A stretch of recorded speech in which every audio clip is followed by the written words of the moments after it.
Hello and welcome again to another episode of Success to Significance. So I'm out here in the Bronx, New York, just uploading a couple of videos, just responding to my very first video that I made, the one that I made when I came back from Antarctica, about things that you should know when traveling to Antarctica. As a result of that video, I got so many inquiries, so many questions about my travels and what I did to prepare for it. So in the vein of the health and wellness, I hope that you saw my video that I uploaded for yesterday, which was detailing the travel shots. But now I want to talk about the health aspect of it.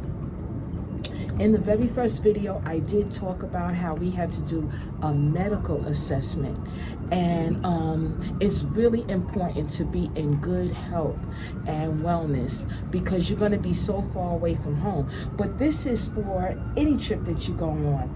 So what I would suggest, now, I'm not a size 2, I could stand to lose a couple of pounds myself.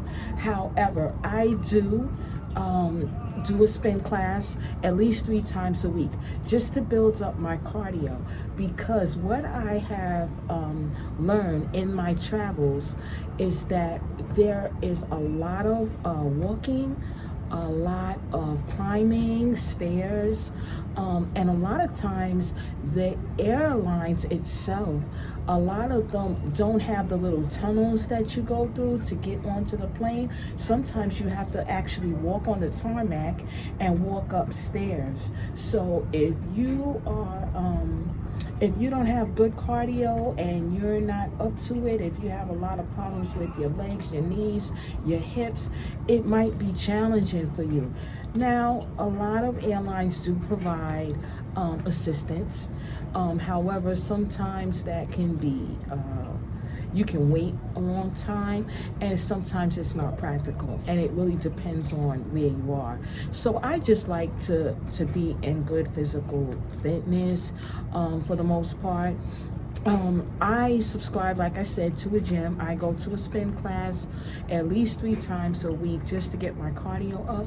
But if you don't want to join a gym, you can always just walk in your neighborhood. You can do calisthenics in your house, in your apartment. You can do stretching.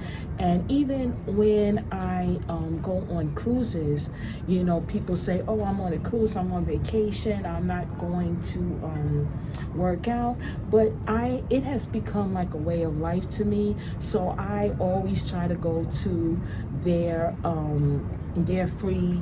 They have morning stretch classes. They have evening stretch classes. And a lot of the ships now, they have their own jogging tracks and their own fitness centers. So I take full advantage of that just to keep my stamina up. A lot of the excursions that we go on as well require a lot of walking, a lot of standing. So I like to be prepared for it.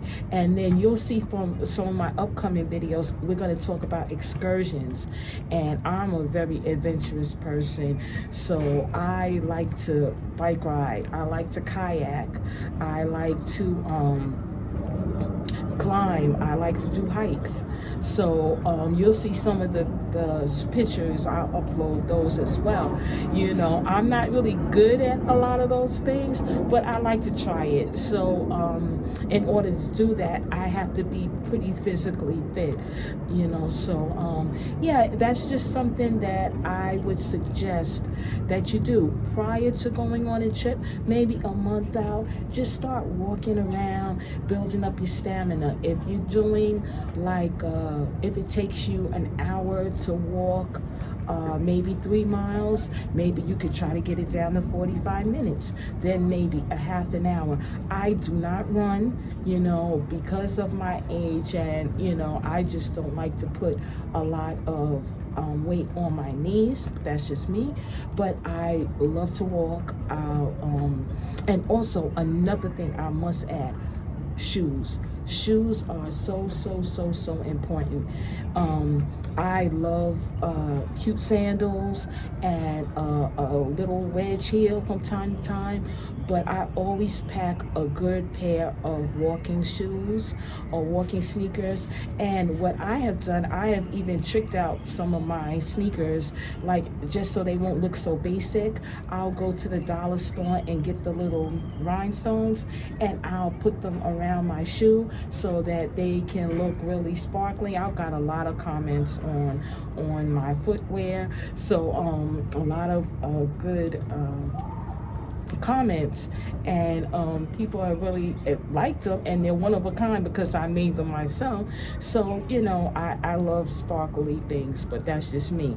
But yeah, it's so important to have a good pair of walking shoes.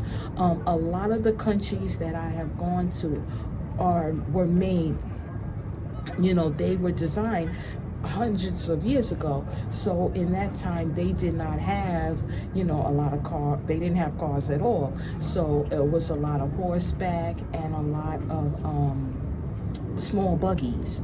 So the streets are very narrow, and a lot of times they're cobblestone. So if you wear a heel, it could get stuck in the middle of the cobblestone. So you want something that you can walk around and you can feel comfortable in. So yeah, but just make sure you take care of yourself. Drink lots of water.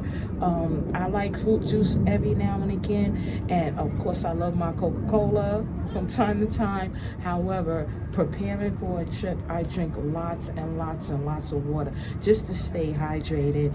And another thing I'll throw in there, make sure you take care of your skin. So you do want to have sunscreen. You want to have also insect repellent. I don't care where I go, I always bring insect repellent, because I don't know what type of bugs that they have in said country. So I'll bring the small can. You can look at the deep, how much it is, and you can talk to your primary care physician. They'll tell you, you know, how much you should have. But I do protect my skin, even though I'm melanated. I'm a melanated woman. I still like to have some type of sun protection. I wear sunglasses, and sometimes you'll even see me wearing a hat.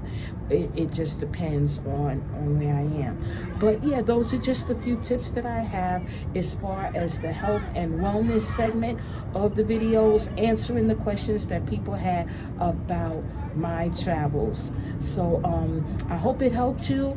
All my information is down in the description box. Have a great day, and I love you guys, and stay prayed up.